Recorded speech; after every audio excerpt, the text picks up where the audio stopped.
My sermon is from Genesis chapter 41, and it's the sermon title is God's faithfulness in the life of his servant. The passage is a narrative, and it contains the conversation between the cupbearer and Pharaoh, and later Pharaoh and Joseph. And so we see in this passage the character attributes of Joseph coming out. Joseph was patient in waiting on God's timing. But as exemplary as Joseph was in this passage, the text is about God and not about Joseph. God was in the process of carrying out his plan. The hand of God was on Joseph. Even when he was oppressed, the Spirit of God was evident in Joseph's life. The wisdom of God was revealed in Joseph's life, and the goodness of God was manifested. And what we see here is that sometimes believers struggle in trusting God, in waiting on God's time. And we can learn from Joseph's life that God remains faithful to his servant regardless of the state of their hearts as they wait upon God, because God remains faithful to himself and we can trust him. So let's open up this passage and learn something as we see something of God's faithfulness in the life of his servants. The first thing we see is that God's faithfulness in the life of his servant. We see that God operates sovereignly. And we see this from verse 1 through to verse 14. And we read, the narrator shows us that after 2 years, and it's showing us that it took 2 years for the cupbearer to recognize Joseph.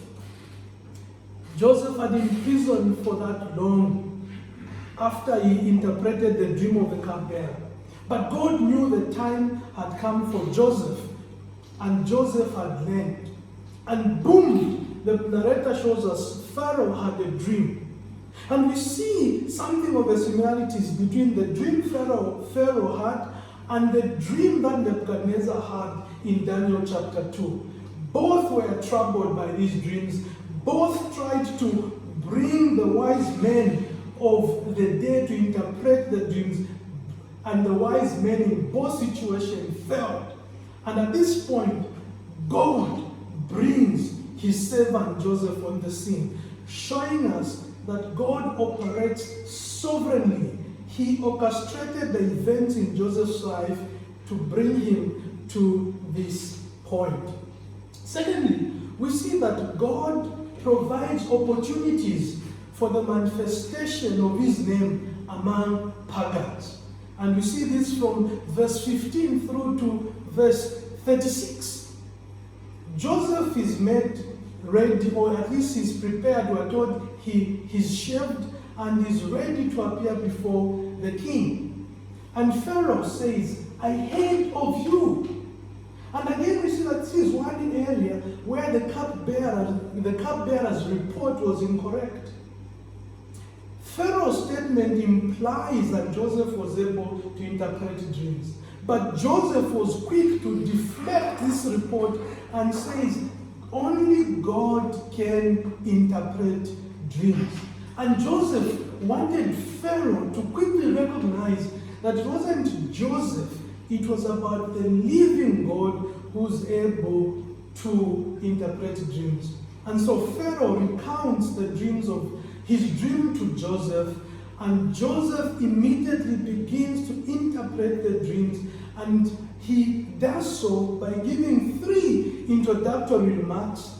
He tells Pharaoh what he should do, what God was going to do, and he also shows Pharaoh that the repetition of the dream means that it was going to happen quickly, and he also shows Pharaoh that both dreams are one and the same. And so here we see God provides opportunities for the manifestation of his name even among pagans. Joseph was quick to show Pharaoh that this gift was from God. Thirdly, we see also Connected to the second point is this, that God causes pagans to acknowledge his power at work in his servants. And we see this from verse 37 through to verse 45. Pharaoh recognized that Joseph's advice was good, but he also recognized the difference between his wise men who tried to interpret his dream and Joseph. He also recognized, when we read in verse 38, that the Spirit of God was in Joseph. Now, what is interesting here, he is a man, Pharaoh, who everyone recognized as a god. He's being made to recognize the Spirit of the true God in Joseph's life. And when the wise men did recognize, rather the wise men around Pharaoh did recognize that there was something unique about Joseph. And the scripture tells us it was the Spirit of God. But also what is interesting is that we see Joseph's new clothes. Once again, symbolic clothing enters Joseph's narrative.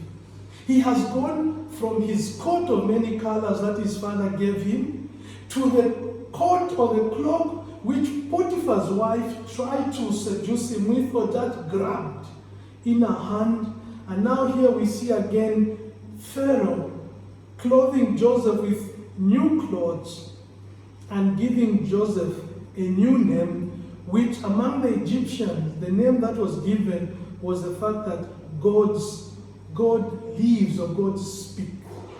And we also see the name given, which is similar to Potiphar's name, which is Potiphera, the name that is related to Potiphar, to remind Joseph that even though he was unjustly accused, unjustly treated in the home of Potiphar, God's grace was extended to him through the home of Potiphar.